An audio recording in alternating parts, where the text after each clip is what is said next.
Bonjour, donc on va commencer le deuxième chapitre de ce cours d'économie monétaire et financière.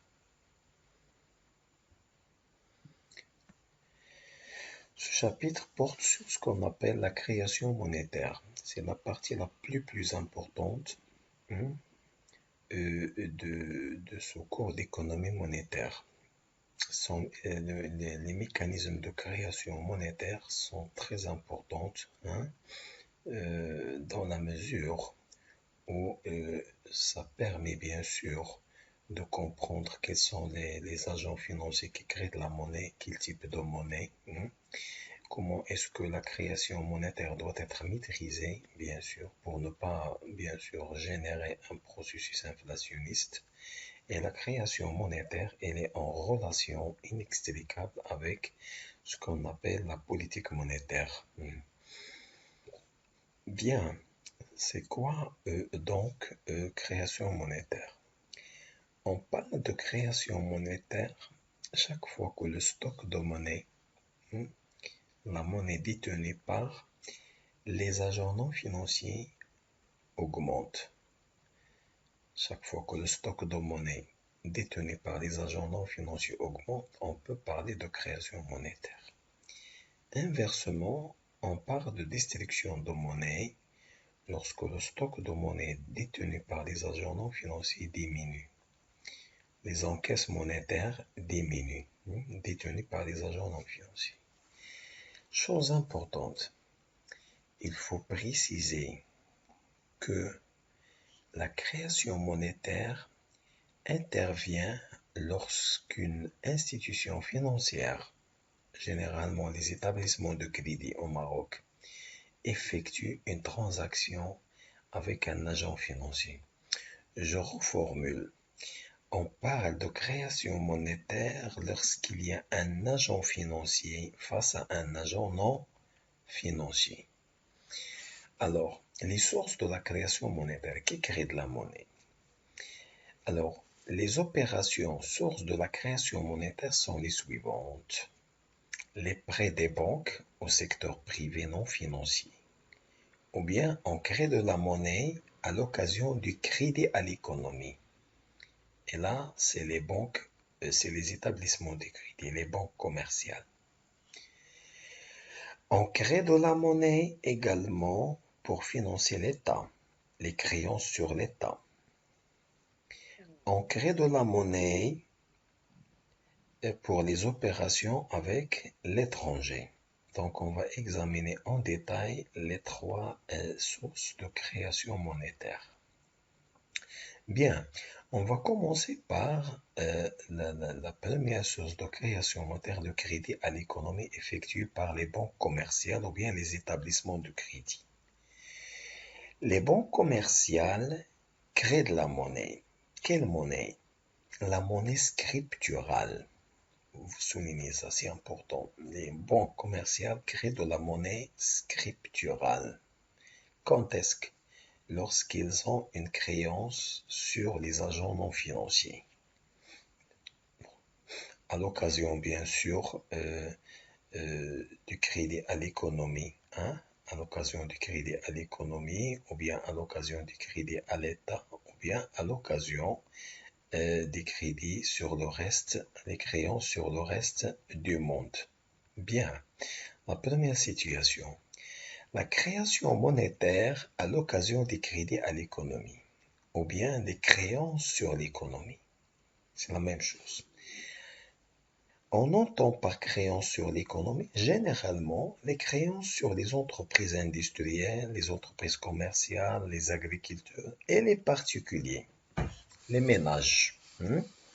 Tu demandes un crédit pour acheter une voiture ou bien une maison, là, la banque crée de la monnaie. Les crédits font des dépôts, c'est une règle. Loans make deposits. Ou bien, lorsqu'il y a des transactions entre les particuliers, des effets à escompter, etc., il y a création monétaire. D'accord?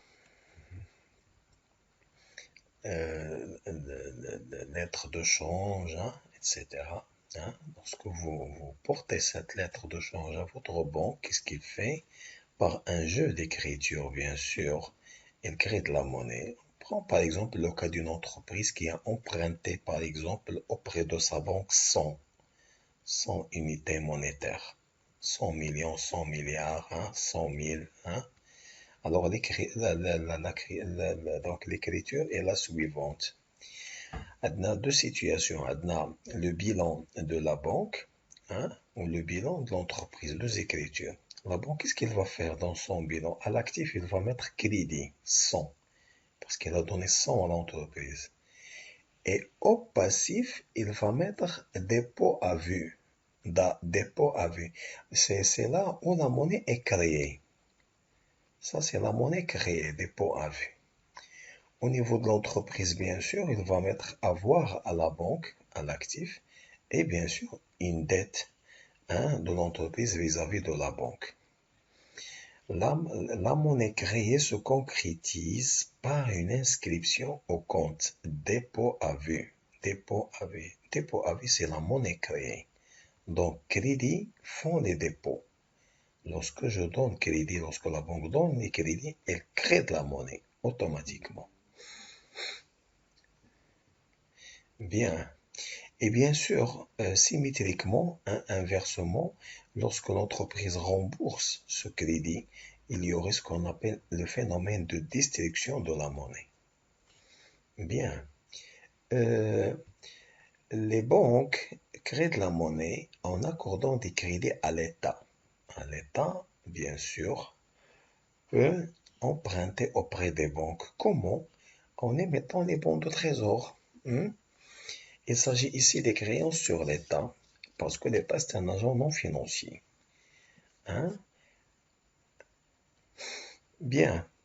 Là, les opérations de crédit se matérialisent par l'achat de bons de trésor, hein? Par l'achat de bons de trésor. On va donner un exemple. Supposons qu'une banque achète un bon de trésor à une entreprise, hein? Ou bien à l'État. Hein? Il va créer de la monnaie auprès de celle-ci. Donc, comment ça se passe normalement? Euh, les souscriptions des bons de trésor se font par les agents financiers et les agents non financiers. Il arrive qu'une entreprise achète les bons de trésor, mais il peut, dans un second temps, vendre ces bons de trésor à une banque. Donc, indirectement, la banque a prêté à l'État, même s'il a acheté les bons de trésor de chez l'entreprise. C'est l'État. Alors l'entreprise elle a acheté les bons de trésor et elle a revendu les bons de trésor de la banque. Mais la banque en dernière analyse, elle a prêté à qui? Elle a prêté à l'État. D'accord? Voilà. Donc, supposons qu'une banque achète un bon de trésor à une entreprise X. Il va créer de la monnaie au profit de celle-ci, en contrepartie du titre public qu'elle va détenir. Mais en réalité, c'est ça l'important, il y a indirectement un prêt à l'État. Il y a indirectement un prêt à l'État. Alors, l'écriture qui se fait, c'est ça. Donc, à l'actif, bon de trésor, au passif, avoir en compte courant, hein, de X, de l'entreprise X, il y a 100 unités monétaires. Alors là, c'est la monnaie créée. C'est la monnaie créée. Voilà, je mets bon de trésor, actif, au passif. Je mets avoir en compte courant, hein. Vous avez 100. À l'inverse, bien sûr, lorsque les titres sont vendus par la banque, il y a destruction de la monnaie. Il y a destruction de la monnaie. Les banques créent de la monnaie en achetant les devises. Généralement, vous assistez à un phénomène lorsque les Marocains résidant à l'étranger, hein, entrent au Maroc, alors ils entrent avec des devises, des dollars, des euros, des yens, livres sterling, colonna suédois, etc. Mais est-ce qu'ils vont garder ces devises? Non.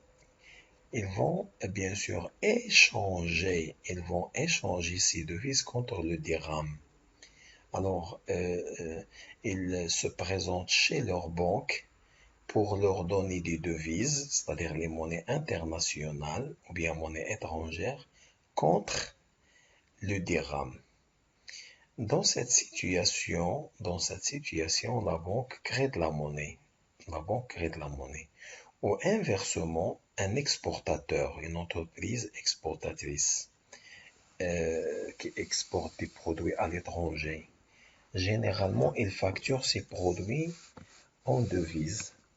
Donc, lorsqu'il y a rentrée de devises, alors l'entreprise, qu'est-ce qu'il va faire? Il peut échanger les devises contre le dirham.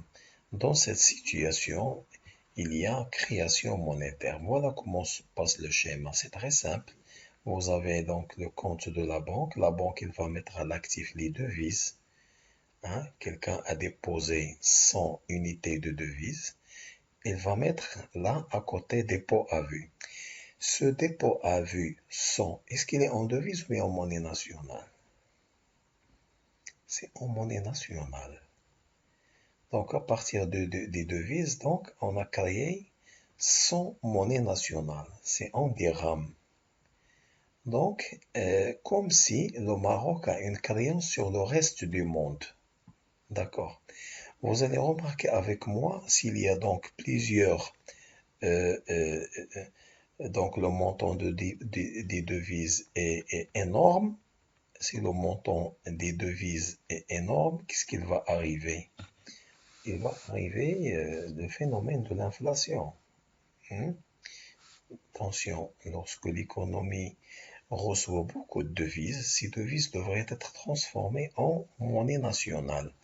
Et donc la masse monétaire va augmenter.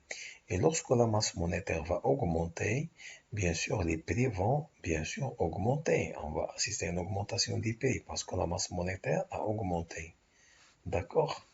Au niveau de l'exportateur, donc il s'est débarrassé des devises pour avoir les monnaies en dirham. On va mettre avoir en devise moins et avoir en devise plus. D'accord? Bien. Maintenant, la création monétaire par la Banque centrale. Généralement, la Banque centrale, vous soulignez ça, émet, émet ou bien crée de la monnaie centrale. La monnaie centrale, c'est généralement les billets de banque. Les billets de banque. Nous avons vu que les banques commerciales créent de la monnaie scripturale. Vous notez maintenant, la Banque centrale a le seigneuriage de créer la monnaie centrale. Et le mot seigneuriage, j'aime le seigneur.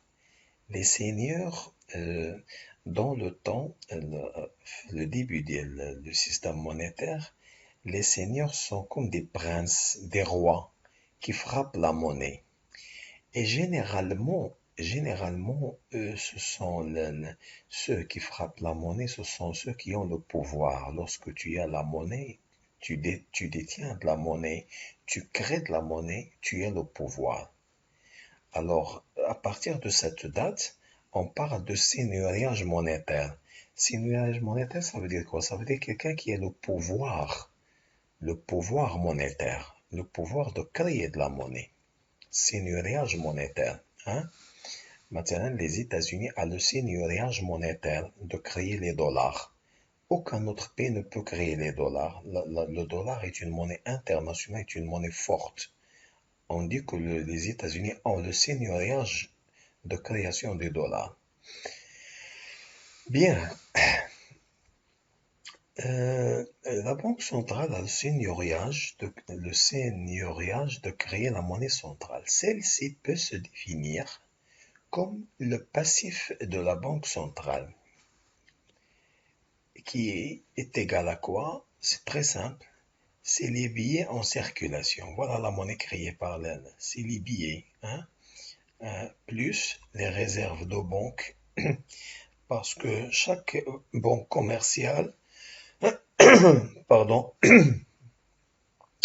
est appelée à avoir, hein, chez Banque al Maghreb des réserves, est obligé à mettre en place chez Banque al Maghreb des réserves obligatoires et des réserves excédentaires. Donc les banques qui ont une surliquidité, qui sont surliquides, qu'est-ce qu'ils font? C'est-à-dire que la surliquidité, c'est ma réserve excédentaire. Ils mettent les réserves excédentaires chez Banque al-Maghrib. Et Banque al-Maghrib, la réglementation de Banque al-Maghrib impose à toutes les banques, d'avoir des réserves obligatoires chez elles, chez Banque al-Maghrib. En monnaie centrale, en monnaie centrale. هذوك les réserves obligatoires ne sont pas rémunérées. Banque al-Maghrib ما كتعطي عليهم والو. Il n'y a pas de taux d'intérêt. Vous êtes obligé de mettre à la disposition de Banque al-Maghrib des réserves obligatoires. Pourquoi? Donc les réserves obligatoires en cas de crise monétaire, lorsque la banque n'a pas de liquidité, il peut puiser donc les réserves excédentaires et les réserves obligatoires. Donc les réserves obligatoires sont un pourcentage, 4%, 5%, 10%. Donc les réserves obligatoires, c'est un instrument de politique monétaire. Lorsque Banque al-Maghrib veut mettre en place une politique de rigueur, il augmente avec le pourcentage des réserves obligatoires. Lorsqu'il veut mettre en place une politique de relance, une politique monétaire laxiste, qu'est-ce qu'il fait? Il réduit avec le pourcentage des réserves obligatoires. Donc, Banque al-Maghrib crée de la monnaie centrale, les billets. Donc la monnaie centrale, vous soulignez ça, c'est la forme ultime de la liquidité. Faites attention, il ne faut pas mélanger. Les banques commerciales créent de la monnaie scripturale, un jeu d'écriture. Elles ne créent pas de la monnaie. Qui crée de la monnaie centrale? C'est les banques centrales partout dans le monde. Au Maroc, c'est Banque al-Maghrib qui crée la monnaie centrale. Et la monnaie centrale, vous soulignez, c'est la forme ultime de la liquidité. Bien sûr, les banques commerciales ont toujours besoin de cette monnaie centrale créée par Banque al-Maghrib. Pourquoi? Pour faire face aux besoins de leurs clients en billets, n'est-ce pas?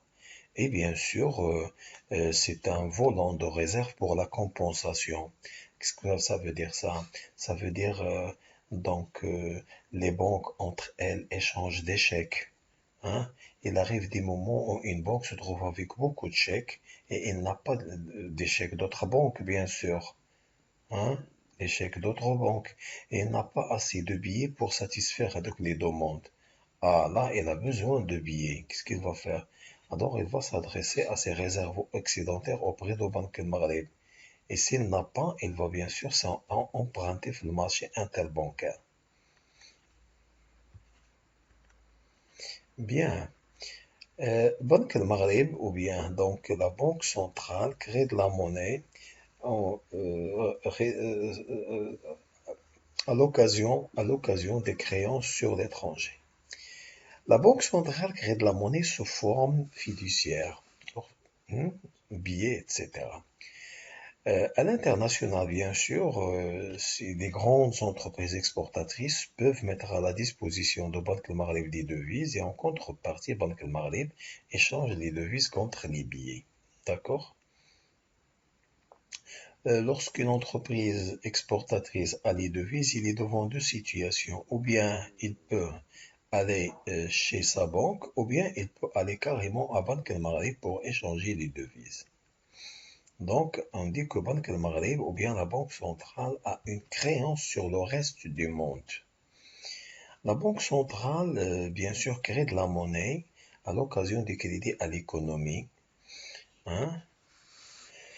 Ce qui caractérise Banque al-Maghrib ou bien les banques centrales, c'est qu'ils n'ont pas de relation immédiate avec les particuliers. Ce sont les banques commerciales qui ont une relation immédiate avec les particuliers, les agents non financiers. D'accord?